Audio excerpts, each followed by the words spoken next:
Hello, everybody. This is Jim Feist in Las Vegas, and it's a happy Wednesday morning. We got some tournaments starting. We got some college basketball teams that we just, night after night, you look at these teams looking ahead, not paying attention, some huge disparities in what the point spread is and what the final score is.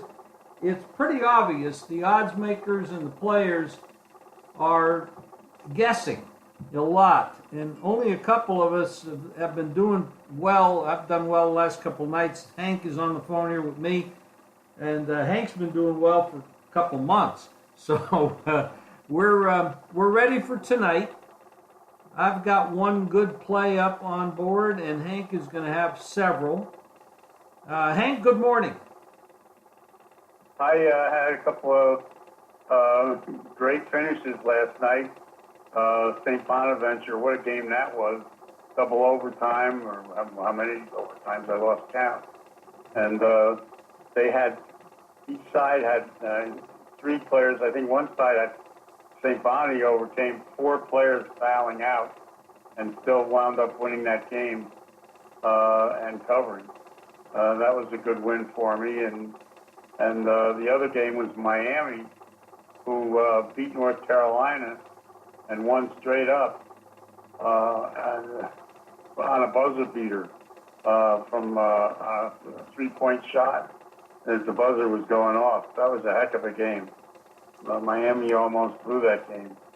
So, and I had Miami over North Carolina. North Carolina and Duke both got caught looking ahead to their showdown on Saturday. And I'll tell you something, Bagley, Duke played better without him. He plays no defense whatsoever. He is so lazy inside. Anybody with a good big man is going to be able to score against him.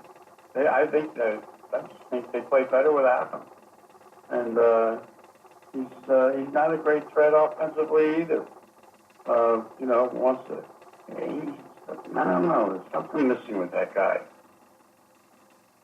Well, sometimes a team blends together with a player and without a player, and it's the combination of players on the floor working together. And I agree with you. They were putting up better numbers, power rating wise, game rating wise, the way that I do things when he wasn't in the lineup for a couple weeks. The problem is, can they sustain that without the big man? But and the other thing is, right now, there's so many of these teams. Like in the SEC, we hardly ever see these road teams do real well. It's been the home teams doing real well. But last night, there was a couple games that they're just not paying attention. They're looking forward to their tournaments. And it's a little bit like the NBA. They're looking forward to the tournament as well. So it's a little bit of, the problem right now is who is coming to play and who is coming to play with the motivation that they normally have or they normally should have. And that's part of the problem. So it's better to be a little conservative and pick your spots. I was having a couple days where I was having a tough time. I slowed it down. I went for one top play a day for the last few days, and knock on wood, they did very well. And last night it was Baylor, and that's what I'm doing right now. I'm looking for that spot where I know I'm going to get the motivation that I need, and I'm not getting overpriced by the odds makers with the play. So that's been working. That's what I'm going to stick to until the tournaments get going. Now, there's some games in the Big Ten tonight. They're playing in Madison Square Garden, but these are four really very difficult teams to handicap. They're all bad. There's nobody has a winning record, and Minnesota has a 16-16 on the season. So there's nothing special going on with those four teams. There are some other games that are quite interesting. Colorado State's lost their coach. New Mexico's doing pretty well. Houston is absolutely going nuts right now. They're blowing people off the floor, but they're a pretty good-sized road favorite at SMU. So there's a lot of things to look at, and there's some teams that really want to win tonight, and those are the teams that Hank and I are focused on. Well, the Southeast you're talking about, Auburn right now is banged up.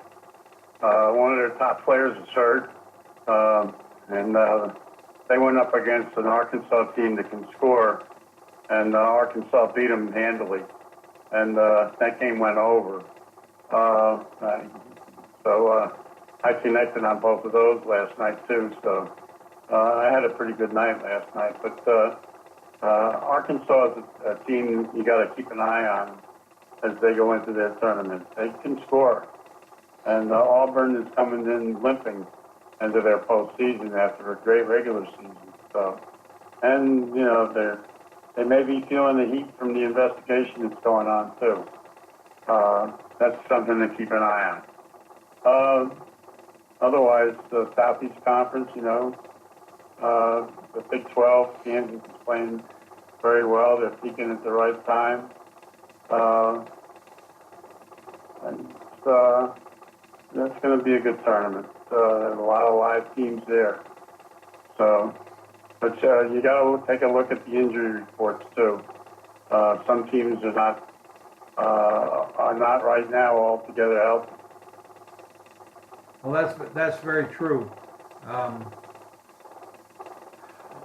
The injury reports, you know, with the tournaments coming up and they're playing their final games, some of these coaches are going to be a little bit more concerned about giving these players that are a little bit banged up and fatigued a little extra rest, which makes sense, and it's actually obvious that they should do that.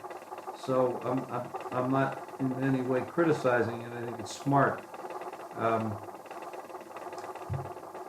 So anyway, that's what we're doing. And we've got the NBA. We're still cranking away up that. Baseball, Major League Baseball. There's some hot teams in the NBA. Washington's playing very well right now.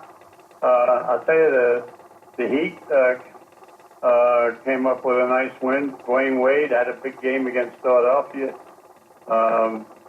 That game was fun to watch, and a lot of teams are playing high-scoring games in the NBA. Golden State's on fire right now.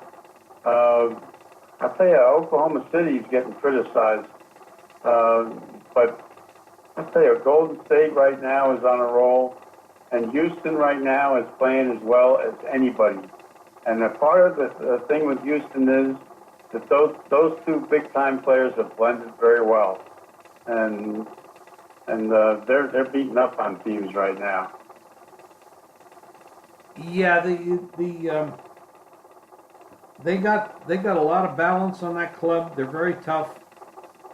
That matchup, if it comes down to that matchup between Golden State and Houston, that's going to be a hell of a series.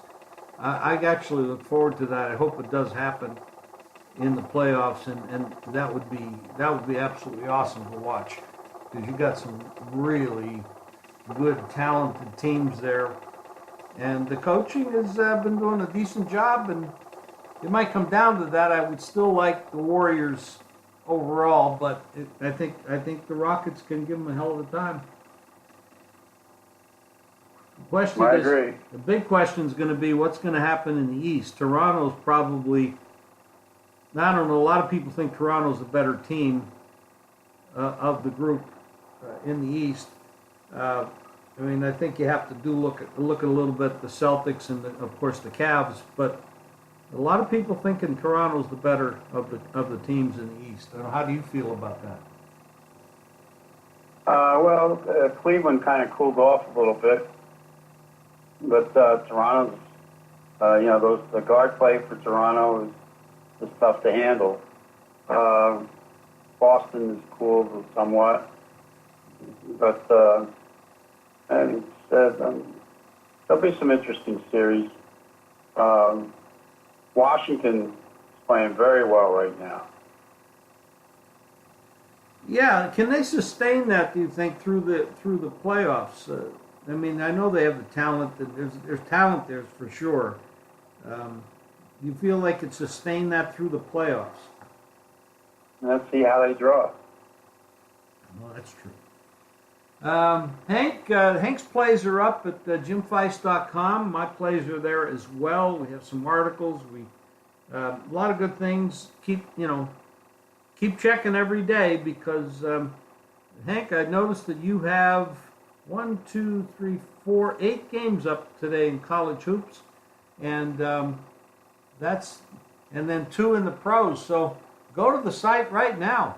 Hank's got 10 plays up, 2 in the NBA and 8 in college hoops, and believe me, the guy's been hot. JimFeist.com. If you want to make money, get on there and buy some of those Hank plays. Hank, we'll talk to you again in a couple days. Okay. Thank you very much, everybody, and we'll talk to you. Keep tuning in.